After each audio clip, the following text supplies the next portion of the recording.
Hello, Adrian Tchaikovsky, author of Children of Time and so many other incredible novels, novellas, and short stories. Thank you very much for being with me today. Oh, thank you very much for having me on the show.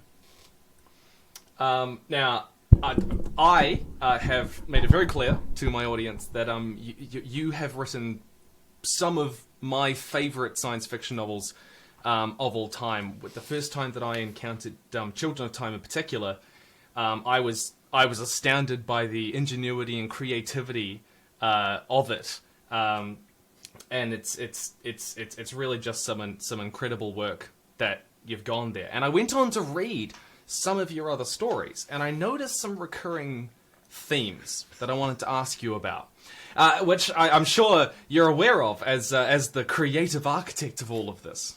But the first and foremost of that was the concept of empathy, and it felt like this idea of empathy being a really important character skill, and also a really important plot motivator. Like, so many of your plot points turn on kind of these realizations of empathy, actions that are very empathetic. I was wondering, how much of that was intentional? How much is that is an important theme to you? Where does that sort of come from for you personally, creatively? I guess it's a little bit of a lot of things. I mean, at the end of the day, I would probably be very happy just writing books about giant spiders in outer space, with no more kind of meaning or resonance than that, because that is what interests me. But when you're writing a book, there is part of the thing you're constructing is a point and a purpose in the real world to that book. I mean, there's nothing wrong with a book that is simply that was a good entertaining read, but it's also nice to be able to put other stuff in there. And when you're writing a book about spiders, for example, which are the things that in all the world people, certainly people in the kind of a Western culture absolutely loathe more than anything. I mean, go onto social media and talk about spiders, and sooner or later someone will talk about burning the house down. Something which I find less and less funny as I go on. Empathy for the other. If you can get at people feeling empathy for spiders, then that's kind of the ultimate empathy challenge as a writer. And empathy is an important, if you're going to have a message in a book, if you're going to have a kind of a point to a book beyond simply the story you're telling, empathy is not a bad one to go for, because we're living in a world where all too often the big divisions that we're running into are between getting together with people to solve problems or short-term advancements for individuals for individuals who are dividing people and causing problems more often than not.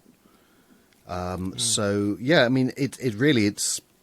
I would not say that I'm a massively deep thinker. I'm not a philosopher. I'm sort of no great professor of ethics. So empathy is a bit of an easy call if you're saying, well, what am I trying to say for this in this book? But it is tremendously important, because if you can get empathy down, then a lot of other things follow. Absolutely. And I mean, it's an interesting case, because I think in the modern day, empathy, we've often talked about it particularly in a human context. When we think of empathy, we think of it in terms of relating to other humans. But of course, your stories are dominated by people relating to things which are either distinctly inhuman or are often seen as less than human. But yeah, that was really interesting, because it's just these creatures, spiders, as you said, people revile them around the world. If you can get empathy to that. And that, of course, comes into how environmentalism, at its heart, is a lot to do with empathy. I guess empathy for the natural world as much as, and equality for the natural world as much as it is the human world. So I found that really interesting to see in your books. Certainly, the natural world has always been. It's always been an enormously important part of my life, despite the fact that I'm not actually personally adventurous.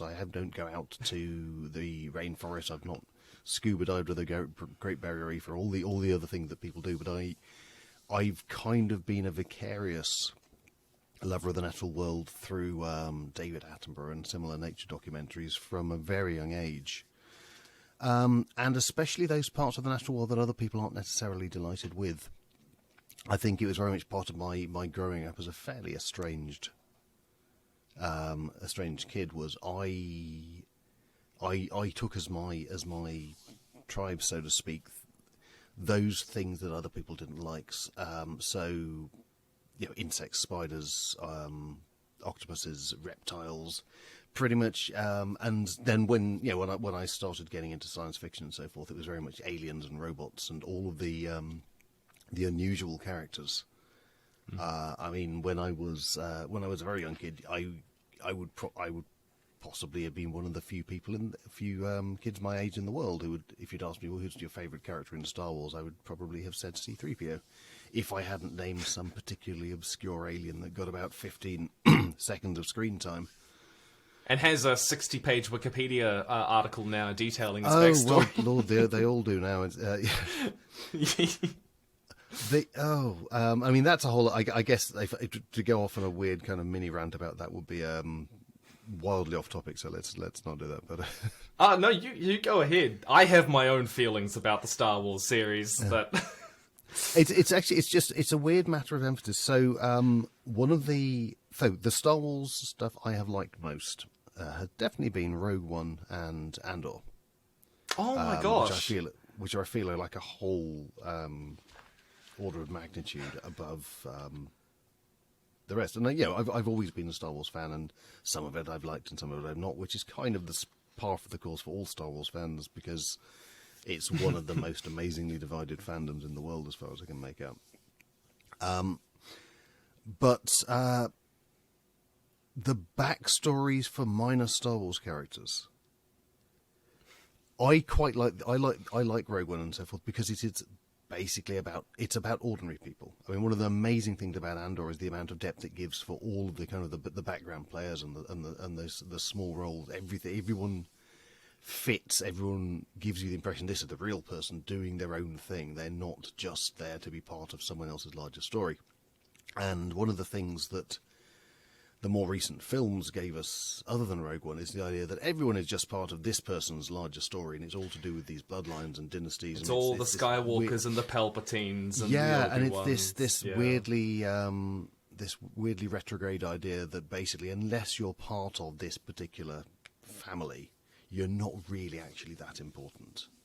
You're going to be a supporting player at best. And one of the weird things about giving backstories to all of these Cantina aliens and the things in Jabba's court and all of that sort of thing is, when people came to do it, and a lot of this was done for the West End Games role-playing game, which I played a lot back when that was on the go. Every single minor alien suddenly turns out to be vitally important. I mean, I vaguely recall reading a book about where they'd given sort of backstories and stats to all of the aliens in Jabba's court, and it's amazing that every single one of them was a rebel agent or was plotting to overthrow Jabba. There were no people who were just there. And I mean, one of the things I've recently been writing about is with City of Last Chances, which is the book that I've got coming out in December. It's a fantasy city, and it's a book about people who are just there. And all of the protagonists have this sort of interwoven tapestry of their lives as they try not to be protagonists of a fantasy novel, because that's dangerous and you can get killed. So the idea that everyone has to be special in that kind of prophesied prince sort of way gets on my nerves a bit, to be honest. No, I understand that as but well. I think it is one of the things that stories do is they set out who has permission to be a hero, really.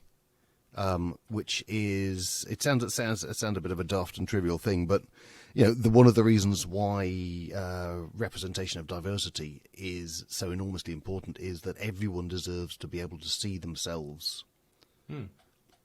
on the screen. I mean, I remember reading an account of someone who they'd taken their Hispanic grandfather to see Rogue One. And it was his reaction to seeing that this is a Hispanic actor on the screen. He's being the hero, and that was just this overwhelmingly positive experience. And to people like us who basically get that as a default every day, it's something we don't really. Yeah, we don't really necessarily. We don't. You don't really recognize the value of it unless you've never really seen it. I suppose, in that sort of sense, that's very true. Yeah. And I mean, kind of speaking of visually representing or narratively representing kind of perspectives and characters and so on that don't often get seen, insects. You love insects. Yeah, insect representation. I mean, I'm not the only one. It's one of those. There's quite an interesting little cadre of writers who have quite a lot of insecty stuff going on in their books. I think it's something that science fiction has a good place for, because a lot of science fiction is about the strange, and insects are genuinely a very strange form of life from a human perspective, because we went our separate ways evolutionarily a long time ago. And there's, even down to the sort of, how basic functions like eating work, everything is solving the same problem through very, very different kind of mechanical solutions. So, I mean, to me, I find insects tremendously aesthetically pleasing and just sort of endlessly fascinating. Yeah, I mean, the Neuromathy are a species in the Architects series, and they're not in the series a huge amount. Like, I've only read, obviously, the first two books, but they only really kind of come in the second book, and there's only really kind of one. They're pretty rare. Like, as far as I remember, there being a quote basically that Neuromathy has never been seen. Was it? It's not that most people haven't. Most people, you just see their ships. So what the deal with the Neuromathy is that they are they're referred to as locusts. I mean, they're not actually. As you should point out, they're not actually insect like at all, but they're referred to as locusts because they are entirely a mobile species. They turn up in great big fleets, disassemble planets for raw materials to build more ships. Everything. And then naff off again. And before the Architects turn up, humans basically saw them as this is the big threat. And at some point, we were going to have this big showdown with the Neuromathy. And then the Architects turn up, and people just say, "Oh, that's why they're just kicking about in ships, because the Architects have already done to them what they're now doing to people, and there are no Neuromathy homeworlds or indeed really a civilization left anymore." And so you get this radical reinterpretation of what these apparently very dangerous aliens are. And yes, in book 2 there is a Neuromath who is one of the new characters who gets introduced, and you get a little bit more of them from that character's perspective. Yeah. And that scene with a Neuromathy ship ends up doing something very important to the plot. I thought I really liked that scene. I wanted to say. But I mean, when you're trying to capture these, and I mean, like, insects and specifically kind of come up. Well, insects, I mean, octopuses show up, of course, in Children of Ruin. I have assumed some new type of creature might show up in Children of Memory, but just out of the pattern of it. But I have been curious as to how you personally go about capturing that worldview, because obviously, how do you actually come up with the idea of how a spider is going to see the world should they be super evolutionarily advanced, versus an octopus versus, I I believe you've had wasps before. I think at some point, yeah. I mean, it's worth noting that my approach does vary depending on which series I'm writing in. So when I'm writing the Children of books, that is the kind of the flagship series where I'm going to this in the most depth, and I'm applying the most kind of scientific rigor to how I'm kind of building the lives and worldview and civilization of these creatures. Whereas the aliens in the Architects series are decidedly faster and looser because I'm writing more in a space opera mode at that point, and therefore I don't need to go into sort of the full-on kind of molecular biology of how any of this works. But certainly for the point of view of doing the spiders in Children of Time, doing the octopuses, and I mean I'm fairly sure I'm on record at various points in saying that in the third book I'm actually doing birds, which is not as quite as the same main thrust of the book, but they're in there, and that was the kind of the spec bio challenge I set myself for Children of Memory. Right. My starting point is very much what do we know about the cognition of these creatures? I mean, with the whole reason Children of Time got written was that one of your compatriots, actually, a scientist from New Zealand, Dr. Fiona Cross, did some phenomenal research into the cognitive capacity of portiaed spiders, and specifically the species that I use in the book, and found out that they were capable of very, very complex reasoning, way beyond anything that anyone thought spiders should be able to, which is now that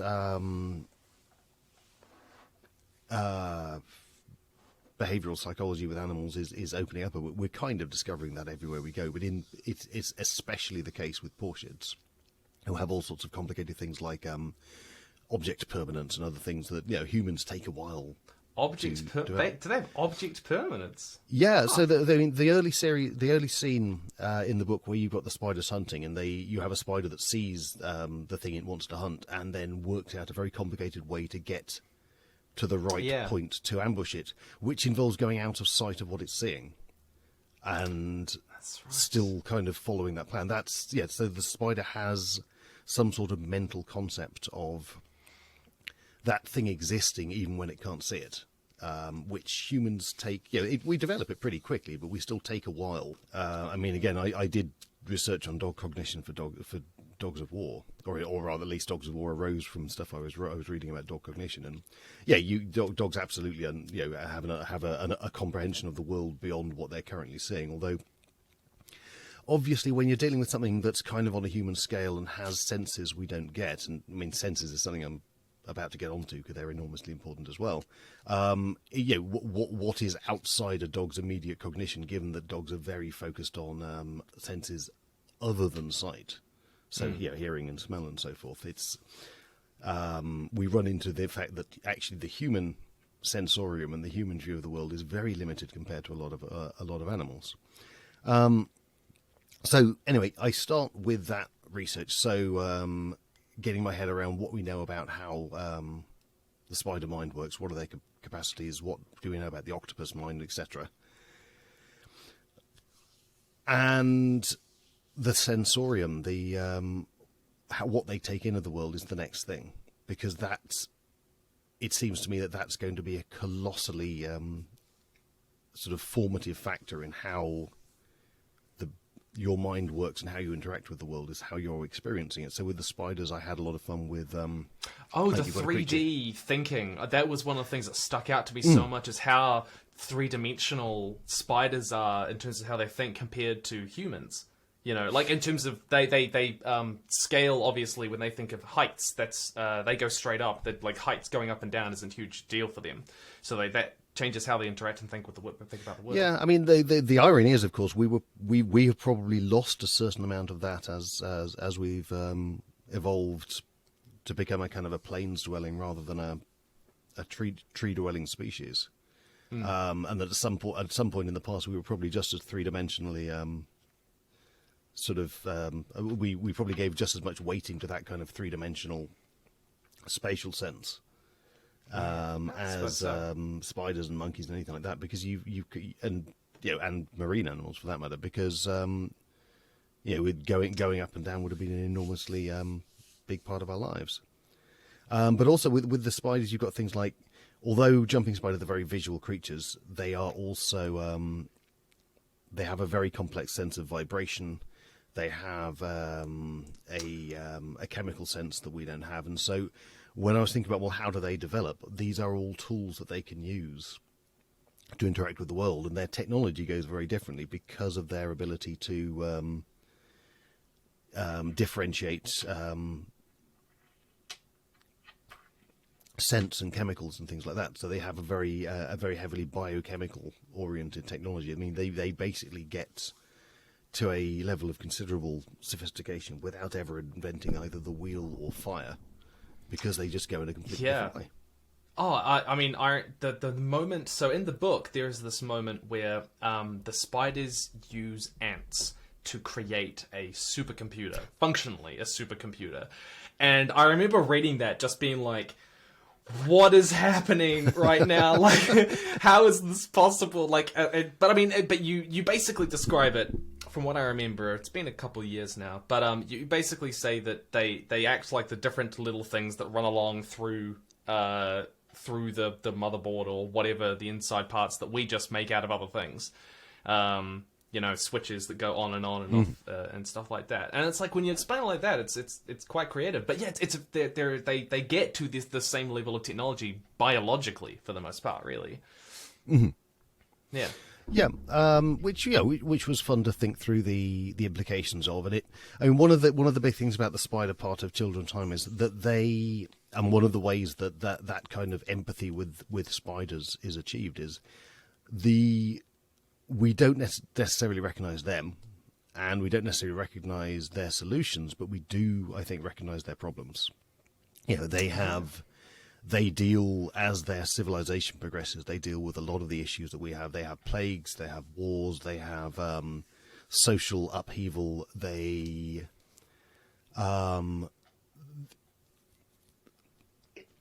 trying to achieve a lot of things. They have things. They understand about celestial mechanics and physics, because they're obviously working with the same universal constants as we are, and therefore the idea of the spiders want to say, well, can we get to orbit? Can we get into the sky? Can we get into the space?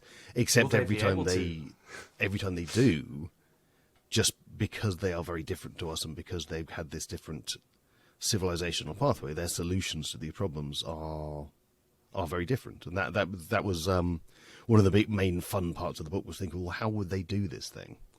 How do they? What logic are they implying? What understanding of the world do they have that they can research things like immunology or airship mechanics and things like that?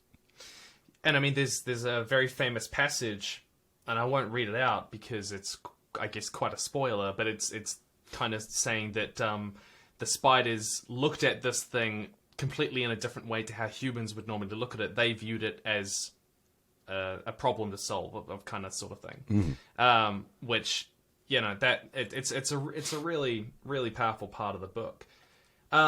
So you have been writing and publishing for a long time, and you've done it in a variety of genres, in a variety of styles, in a variety of lengths and whatever. It's quite impressive to have that sort of, array.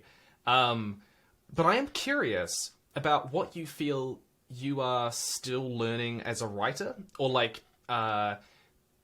what is something that took you a long time to learn that has been part of your personal journey across that? I'm tempted to say semicolons.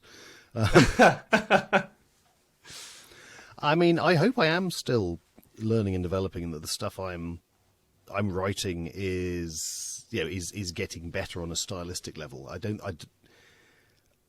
I guess, I mean, I don't know if writers do level out eventually, and you just get to this point where you're completely comfortable with your style, and everything you write is just drawing upon an established toolkit. But I mean, I still read a lot, and I hope I learn things from my reading. And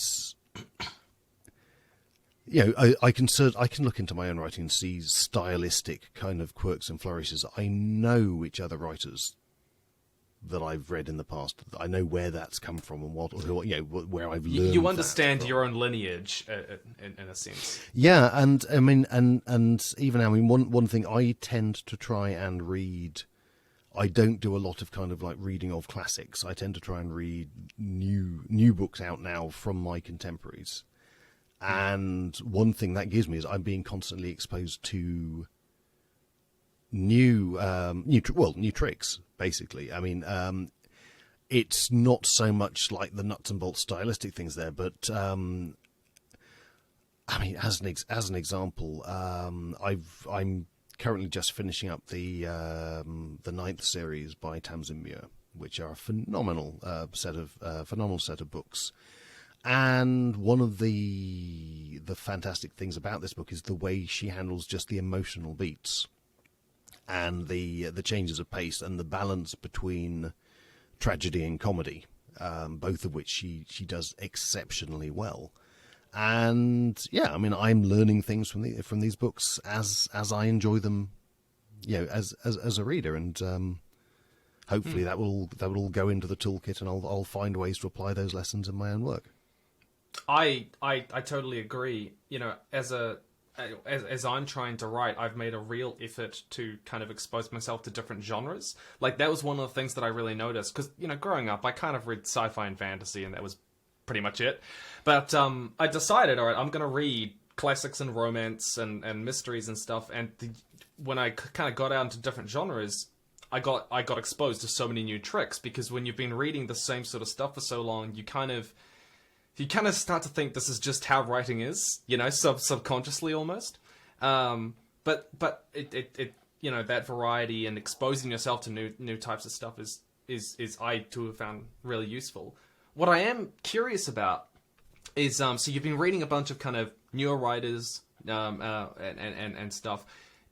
Who would you like more people to be aware of? Who would you like to more people to learn from, to experience, that potentially isn't as well known as you feel they deserve to be?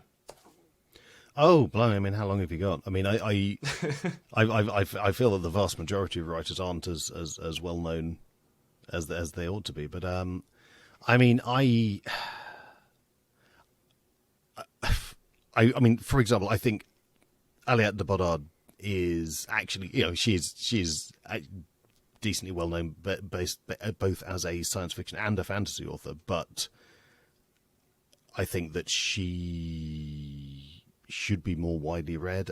Same with Emma Newman.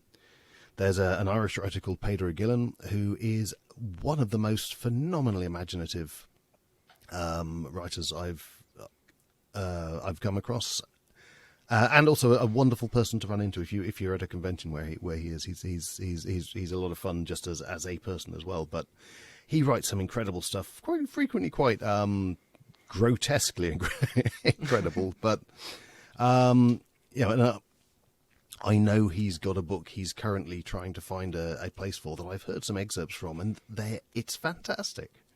And there's a book called The Etched City by K.J. Bishop, and I think it's like the only full-length book she's written, to my knowledge.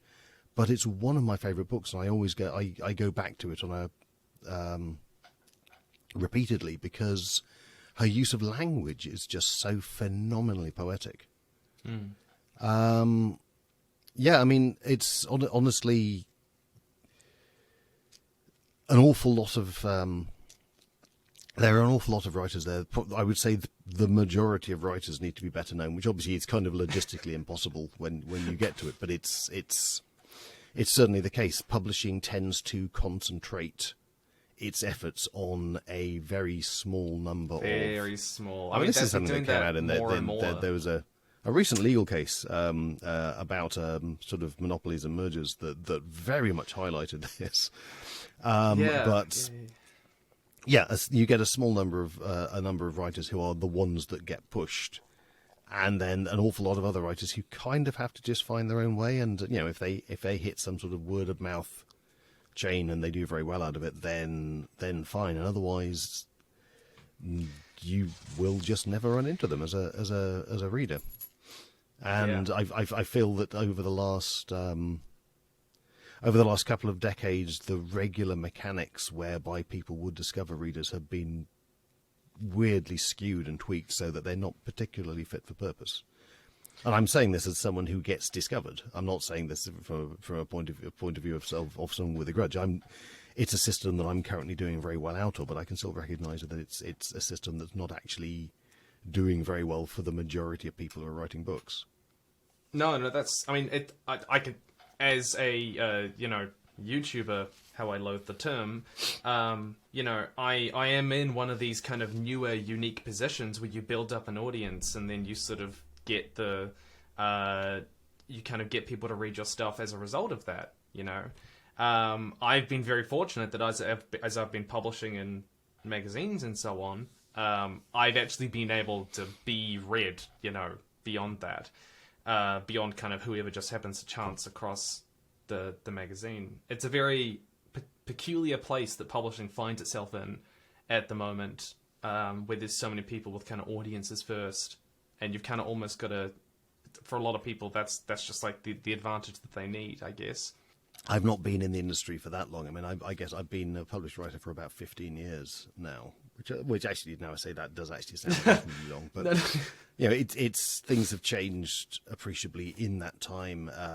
There have been sort of big crunch points where suddenly everyone's books are getting cancelled, and there have been...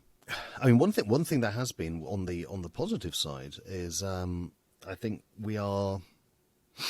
and this is particularly important for sci-fi and fantasy, is we are in a position where the diversity of voices, whilst it could still, stand to be more diverse, is, I think, more than it ever has been before. Definitely. It's very broad. We've got, and from the point of view of a genre where imagination is king, having those different perspectives, I think, means we've probably got a broader range of science fiction and fantasy, and a broader, just a deeper pool of ideas than we've ever had before.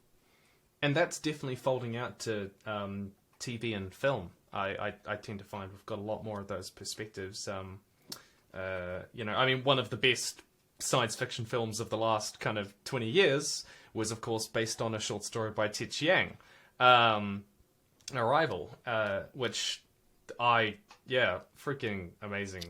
I think that's still my favourite sci-fi film of all time. It's up there. I think mine is probably Blade Runner 2049. Same director. Villeneuve is very. I mean, I really enjoyed his Dune as well, and he's very, very firmly established as one of the best directors in the business, I think. Anyways, Onion, we'll do a couple more questions and then we'll wrap it up. So I am very curious, with your stories having these recurring themes of kind of insects, empathy. I'm curious as if there's any sort of narrative setups or tropes, forgive the term, that you like to play with. Scenes or tropes or kind of dynamics that you like to experiment with in stories. Yes, the obvious ones are things like, I love speculative evolution. It's a topic I was kind of introduced to not even that long ago. There was a big convention in London where they had a very, very good speculative evolution track of panels and people like Dougal Dixon coming in and giving talks. And that suddenly, I tend to, my mind often works on the point of I need almost permission to approach topics, and that was just like, yes, you can absolutely go off and write a book about what if trilobites ruled the earth, and that fits perfectly into science fiction, and that was it was after that Children of Time and then Doors of Eden especially arose. Haven't read it yet, but I do want to. That's the big Spec Evo one. I mean, there are about sort of it's a parallel world sort of alternate history idea, except that instead of who won the Battle of Thing, it's what if this completely different lineage of animals became the dominant species on Earth. Multiple times. That's certainly a kind of speculative history. It's also it's not an easy speculative evolution. It's not an easy thing to turn into a narrative because of the problem of consistent characters, I suppose.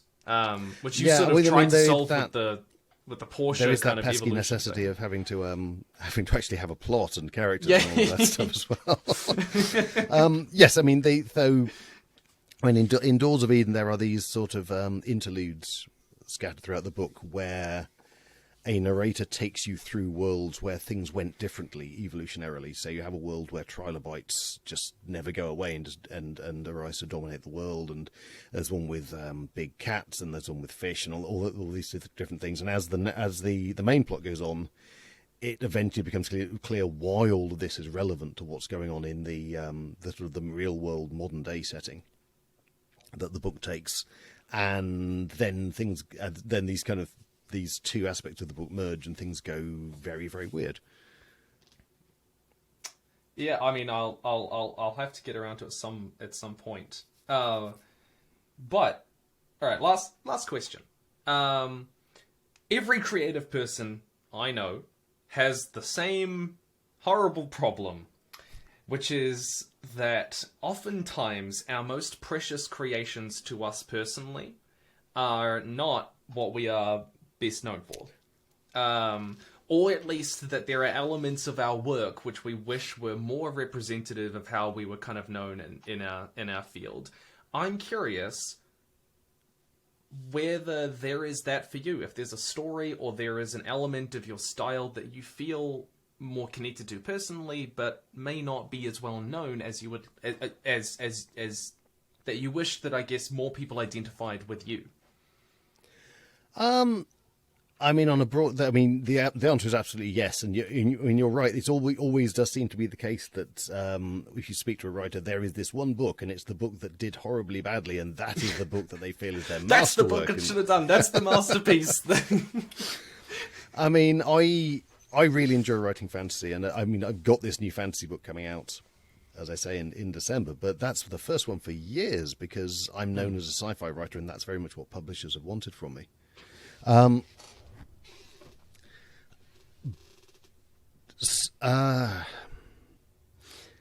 Beyond that, I mean, I'm in the unusual position of working with multiple publishers, and some of them have basically bigger clout than others. So people tend to know me for the books from Pan Macmillan, so Children of Time and the Architect series and so forth, because those are the ones that that turn up in your Amazon search or whatever, and that people tend to pick up. I have had an enormous amount of fun, for example, writing these novellas for Rebellion, publishing books like Firewalkers and One Day All This Will Be Yours. And I've also, what I would consider my absolute finest book to date is probably Dogs of War, which is out from Head of Zeus. So, yeah, it's...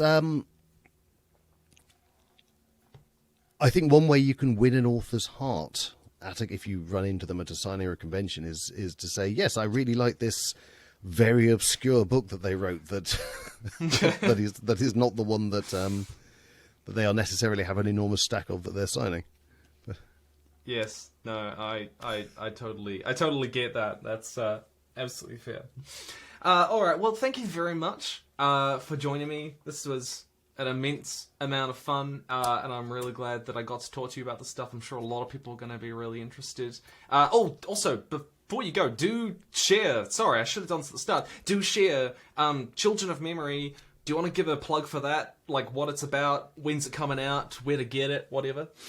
Yeah, sure. So Children of Memory is, I mean, it's a book that's very difficult to give a plug for. Firstly, because it is book 3 of a series, and while each book is its own self-contained story, they all build on each other, so you can't really just pick up book 3, which is something I probably need to start thinking about if I'm writing books in series. Also, Children of Memory is a mystery. So the question of, well, what is going on in this book is also something that is in itself a spoiler. Suffice to say, the idea is, as you read the book, you're supposed to start picking up on clues that all is not necessarily as it seems. So, taking those two things into account, it's almost impossible to actually just talk about the book, safe to say it's the next book in that series, and if you enjoyed the previous two, then hopefully you'll like this one as well. Well, the whole book will be a video, a plug for Children of Time, so, well, hopefully that leads people in the right direction. But Children of Memory, it's out in the UK this month. I think it's the 23rd or 24th of November. If you're in the States, it's out in early 23, and I'm not... if you're in Canada, you can already get it, because apparently they just mistakenly released a whole load and then just thought, okay. So, depending on where you are, was going to very significantly affect when you can get hold of it, but you should turn up everywhere in the not too distant future. Excellent. Well, thank you very much. There will be links to his to Adrian's stuff down in the description if you guys want to check it out.